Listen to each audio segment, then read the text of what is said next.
Assalamu alaikum dear students. Hope you all are fine by the grace of Almighty Allah. Dear students, today we will do exercise 3C and this exercise is based on division beta. As you know that division is the inverse of multiplication, isn't it beta? So अगर हमें divide करना होता है किसी number को तो हम कैसे कर लेते हैं। तो सबसे पहले अगर यहाँ पे हम एग्जाम्पल देखेंगे 2 × 3 इज इक्वल टू 6। तो यहाँ पे जो 2 और 3 होते हैं ये होते हैं फैक्टर्स और ये जो 6 होता है it is the multiple. Okay, so यहाँ पे अब अगर हमें इसी 6 को डिवाइड करना होगा सपोज 2 के साथ, तो कैसे करेंगे? हमें 2 का टेबल पढ़ना है। 2 3 जार 6। ओके, नेक्स्ट स्टेप क्या होता है? हमें इनको सब्ट्रैक्ट करना होता है। 6 - 6 इज 0। तो यहाँ पे जो 2 है बेटा, दिस 2 ये क्या, इसको हम क्या बोलते हैं? This is the divisor. Okay, this 3 is the quotient. ये जो 6 है it is dividend and this 0 is the remainder. These are the some terms that you have to remember while doing or while solving the questions of division. Okay, अब अगर आपको उसके बाद देखना होगा क्या हमने हमारा आंसर सही है कि गलत है या कहीं पे हमने डिवीजन में गलती मत की, तो उसके बाद हम क्या करते हैं? हम चेक करते हैं। चेक हम कैसे करते हैं? डिविडेंड जो होता है वो हमेशा बराबर होता है बेटा divisor into quotient plus remainder. Okay, so यहाँ पे अगर हम डिविडेंड देखेंगे 6 बराबर है 2 × 3 plus 0, so which is equal to 2 3 जार 6, 6 प्लस 0 इज 0। तो यहाँ पे डिविडेंड जो है वो इसके बराबर है, मीन्स हमने सही से क्वेश्चन किया। ओके, तो अब हम डायरेक्ट एक्सरसाइज पे जाएंगे, हम क्वेश्चंस करेंगे तो आपको खुद ब खुद समझ आ जाएगा कि हमें करना क्या है। ठीक, और जो कुछ स्टेप्स हम इसमें जो आपको याद रखने हैं वो भी मैं आपको समझाऊंगी। ठीक है बेटा, तो हम क्वेश्चन नंबर 1 कर लेते हैं। Question number 1 is divide and check your answer. हमें डिवाइड करना है, उसके बाद हमें आंसर को चेक करना है। ठीक है, तो इसका बेटा हम ए पार्ट देख लेते हैं। ए पार्ट इज 12,686 को हमने डिवाइड करना है 51 के साथ। ठीक है, तो आपको हमेशा एक बात आप याद रखेंगे, जो डिवाइज़र होता है वो हमेशा राइट साइड में होता है और जो डिविडेंड होता है वो हमेशा लेफ्ट साइड में होता है। ठीक, तो हम इसको कैसे लिखेंगे? 51 को हम बाहर लिखेंगे और जो डिविडेंड है इसको हम एक बॉक्स में यहाँ पे ऐसे लिखेंगे। ठीक है, आपकी मर्जी है, आप क्वेश्चन ऊपर भी लिख सकते हैं, साइड में भी लिख सकते हैं। ठीक है, तो अब हम 51 से हमें डिवाइड करना है 12,686। तो करना क्या है, जितने भी मतलब ये है लाइक एडिशन सब्ट्रैक्शन मल्टीप्लिकेशन, इनमें हम क्या करते हैं? हमेशा हम राइट साइड से आते हैं, लेकिन डिवीजन ऐसा है हमें लेफ्ट साइड से आना होता है। ठीक है, तो सबसे पहला जो स्टेप इसमें आपने याद रखना है, क्या करना है? सबसे पहले हमें यहाँ पे भी 2 डिजिट्स हैं तो यहाँ पे भी हम 2 डिजिट्स लेंगे। सबसे पहले हम अगर हम यहाँ पे चेक करेंगे दिस 12 इज़ लेस देन 51 और 12 को 51 से डिवाइड नहीं होगा, तो तब आपने क्या करना है? हम यहाँ पे एक और डिजिट लेना है। ठीक है, ताकि इसको डिवाइड हो जाए। तो 126 को डिवाइड होगा 51 के साथ, तो यहाँ पे हम 3 डिजिट से एक साथ लेंगे। ठीक है, ये आपने याद रखना है। पहले डिवाइज़र को कंपेयर करना है। ठीक है, तो उसी अकॉर्डिंगली आपने डिजिट्स लेने हैं। अगर 2 ही होंगे तो अगर वो ग्रेटर देन डिवाइज़र से होंगे तो तब आप 2 ही लीजिए, अगर स्मॉलर तो तब 3 लीजिए। ठीक है, उसके बाद जो दूसरा स्टेप है वो ये है कि आपको टेबल साइड में बनाना है। ठीक है, लाइक यहाँ पे मैं जैसे बनाऊँगी 51 1 इज़ 51, 51 2 जार, सॉरी मैंने 2 लिखा है यहाँ पे, 51 2 jar it is 2 1 jar 2, 2 5 jar 10, 102, 51 3 jar 153, 51 4 jar वो किसके बराबर आ जाएगा? 4 1 जार 4, 4 5 जार 20। ठीक, तो तब तक हमें बनाते रहना है, तब तक हमें, जब तक कि हम नंबर तक ना पहुँचे। अभी मैं 4 तक बनाऊंगी, फिर हम आगे देखेंगे कहाँ तक हमें बनाना है। ठीक है, तो 126 को डिवाइड हम करेंगे अभी 51 के साथ। तो अगर हम बेटा 3 के साथ करेंगे तो ज़्यादा होगा, डिवीजन में क्या है, या तो बराबर आना चाहिए जो हमने जिस नंबर को हमें डिवाइड करना होता है, या कम आना चाहिए, लेकिन ज़्यादा नहीं होना चाहिए, क्योंकि हमें उसके बाद फिर सब्ट्रैक्ट करना होता है, तो फिर सब्ट्रैक्ट नहीं होगा। यहाँ पे अगर हम देखेंगे, ठीक, अगर हम 153 देखेंगे, 153 is greater than 126, isn't it. तो यहाँ पे अब हम क्या लेंगे, 102, 102 इज़ लेस देन 126, तो हम यहाँ पे 102 लेंगे। तो 2 के साथ हमने इसको डिवाइड किया, यहाँ पे हम क्या लिखेंगे, 102, ठीक है। नेक्स्ट जो है उसके बाद सब्ट्रैक्ट करना है। 6 minus 2 is 4, 2 minus 0 is 2 and 1 minus 1 is 0। Next जो डिजिट आ जाएगा नीचे वो क्या आ जाएगा, वो आ जाएगा बेटा यहाँ पे 8, ठीक है, 8 आ जाएगा यहाँ पे, ठीक, ओके। तो अब हमें क्या करना है, फिर से हमें यहाँ पे देख टेबल हम बनाएंगे, यहाँ पे 204 तक हम पहुँचे हैं। अभी हम देखेंगे किसके साथ होगा, 51 into 5 is equal to 5 1 is 5, 5 5 is 25। अगर हम बेटा 5 के साथ इसको करेंगे, 255 इज़ ग्रेटर देन 248, सो हमें किसके साथ इसको करना है, 4 के साथ हम इसको डिवाइड करना है, ठीक है। इसको हम 4 के साथ डिवाइड करेंगे तो क्या आ जाएगा, 204। तो यहाँ पे भी हम सब्ट्रैक्ट करेंगे, 8 minus 4 is 4, 4 minus 0 is 4 and 2 minus 2 is 0। अब नीचे क्या आएगा, नीचे आ जाएगा बेटा 6, ठीक। तो अभी हमें टेबल तब तक बनाना है जब तक कि हम 446 तक ना पहुँचे, ठीक है।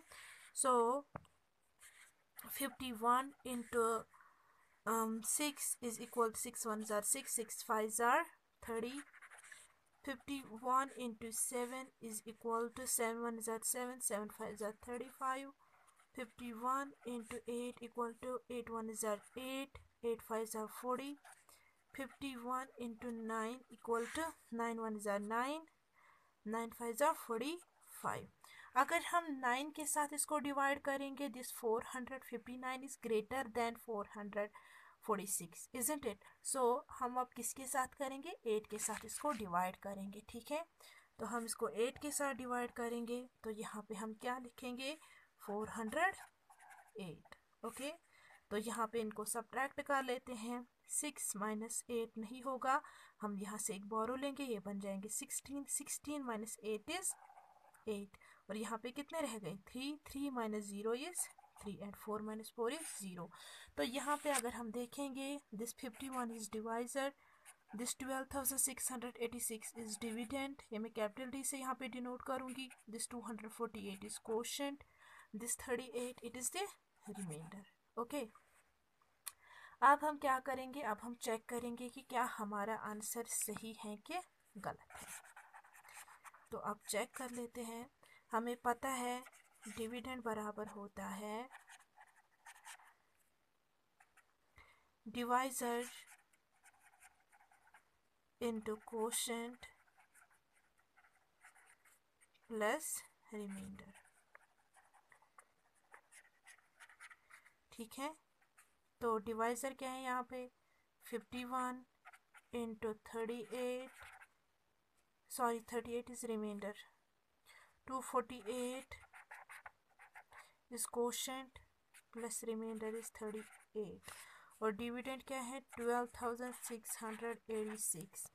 तो इन दोनों को मल्टीप्लाई कर लेते हैं, ठीक है।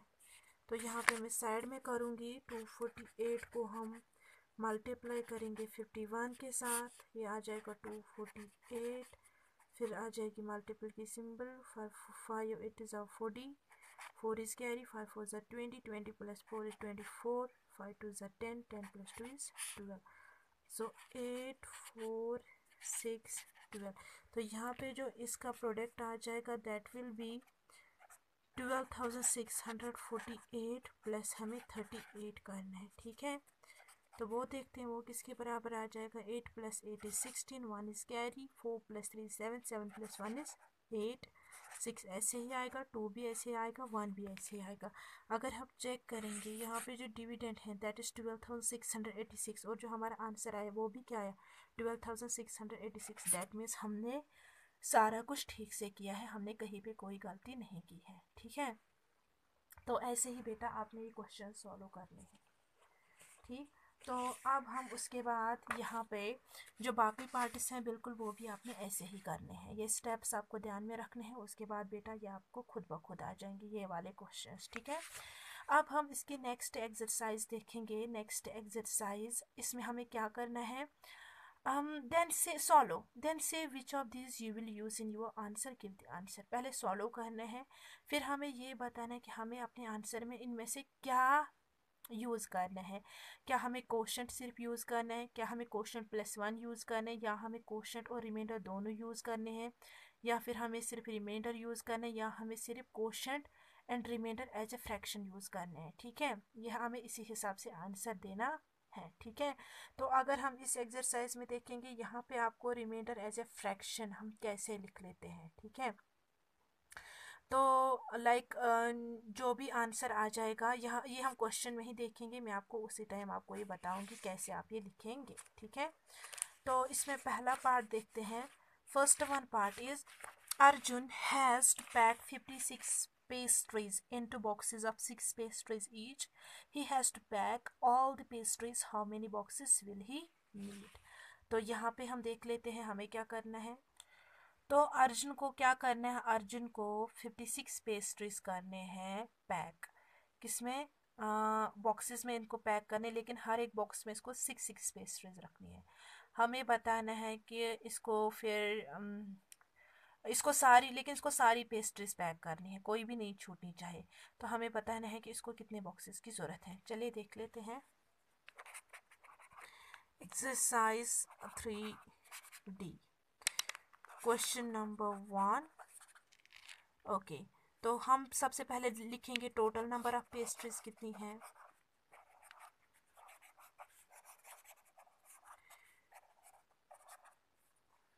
तो वो है बेटा 56।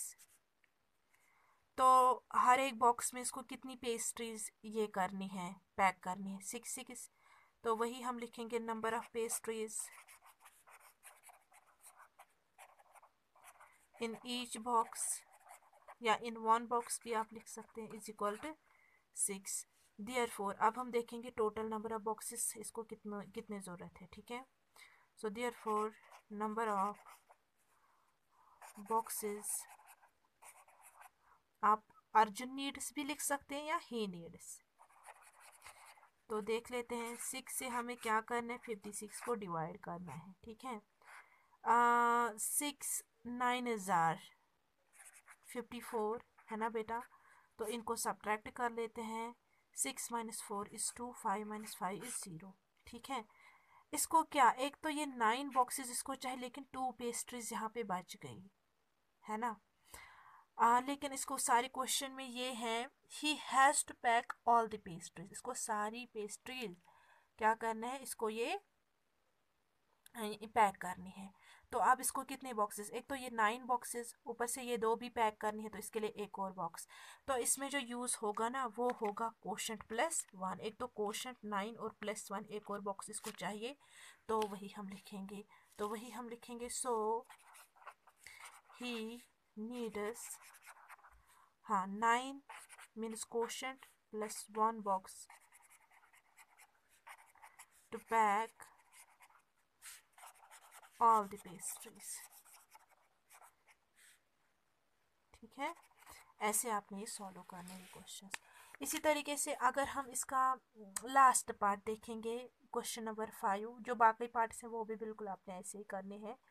If 67 pencils were distributed equally to 9 students, अगर 67 पेंसिल डिस्ट्रीब्यूट किए गए हैं 9 स्टूडेंट्स में, हमें ये बताना है कि हर एक स्टूडेंट को कितने कितने पेंसिल्स मिले, ठीक है। सो क्वेश्चन नंबर 5 देख लेते हैं। टोटल नंबर ऑफ पेंसिल्स कितने हैं,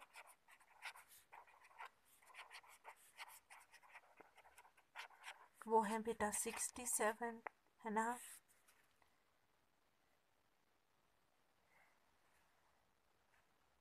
नंबर ऑफ स्टूडेंट्स वो कितने हैं,